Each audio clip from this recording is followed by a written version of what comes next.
السلام علیکم ورحمۃ اللہ وبرکاتہ ان الحمد للہ نحمده ونستعینه ونستغفره ونعوذ باللہ من شرور انفسنا ومن سیئات اعمالنا من يهده اللہ فلا مضل له ومن يضلل فلا هادی له واشهد ان لا الہ الا اللہ وحدہ لا شریک له واشهد ان محمدا عبده ورسوله يا أيها الذين آمنوا اتقوا الله حق تقاته ولا تموتن إلا وأنتم مسلمون يا أيها الناس اتقوا ربكم الذي خلقكم من نفس واحدة وخلق منها زوجها وبث منهما رجالا كثيرا ونساء واتقوا الله الذي تساءلون به والأرحام إن الله كان عليكم رقيبا يا أيها الذين آمنوا اتقوا الله وقولوا قولا سديدا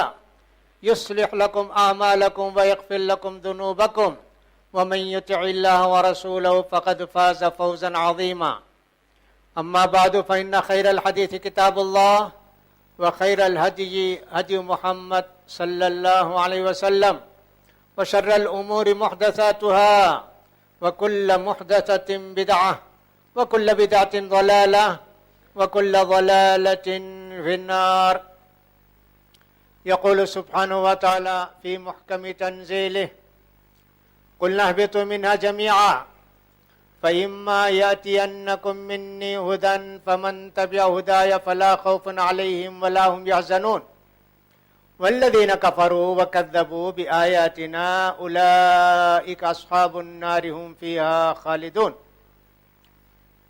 ويقول الرسول صلی اللہ علیہ وسلم ان خیر الحدیث کتاب اللہ وخیر الہدی ہدی محمد صلی اللہ علیہ وسلم۔ محترم علماء کرام، ذمہ داران CIS، منتظمین کلیت الحدیث و اساتذہ کرام، برادران اسلام، خواتین ملت،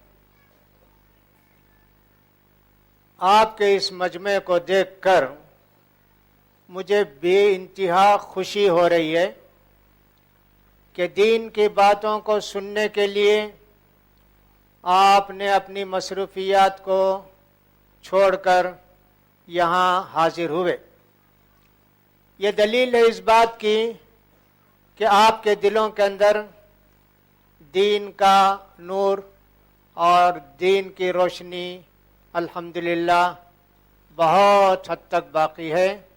اللہ تعالیٰ آپ کے اس شوق اور جذبے کو باقی رکھے۔ ایک بات تو یہ ہے کہ جلسے جلوس کیے جاتے ہیں، حاضرین اور سننے والے جلسے کے انتظام کرنے والوں کا ساتھ دیتے ہیں تو جلسہ پرامن طریقے سے انجام کو پہنچتا ہے اور لوگوں کو فائدہ ہوتا ہے۔ سننے والے اگر تعاون نہ کریں، اچھے سے اچھے علماء آ جائیں، اچھے سے اچھا انتظام کیا جائے، جلسے کامیاب نہیں ہوتے۔ جلسے کے آداب میں سے ایک یہ بھی ہے کہ آپ نے بڑی قربانی دی، یہاں تشریف لائے، گھنٹوں بیٹھے رہیں گے۔ جب منتظمین کسی بات کی آپ سے درخواست کرتے ہیں تو اس کا سننا بھی اور اس پر عمل کرنا بھی آپ کے لیے ضروری ہو جاتا ہے۔ اگر منتظمین یہ کہیں کہ صاحب جو حضرات کھڑے ہیں بیٹھ جاؤ یا نیچے جا کر بیٹھ جائیے، یہ بھی ایک ثواب ہے۔ منتظمین کی بات ماننا، جلسے والے کرنے والوں کی درخواست کو سننا، یہ بھی آپ کے لیے ایک عبادت ہے، ایک نیکی ہے۔ آپ آئے ہیں، ہم آپ کا استقبال کرتے ہیں، آپ کا شکریہ ادا کرتے ہیں۔ آپ کو دیکھ کر ہماری خوشیاں دوبالا ہو گئیں الحمدللہ۔ ڈاکٹر وسیع اللہ محمد عباس، ہم 4 دن سے مسلسل سفر میں اور پروگرام میں ہیں، میں بھی اور وہ بھی اور دوسرے لوگ بھی، ہر جگہ پروگرام، ہر جگہ سفر ہی سفر۔ ابھی ہم اپنی جگہ پہنچے بھی نہیں، ابھی سفر ہی میں ہیں۔ اس قدر خوش ہوتے تھے دیکھ کر، اللہ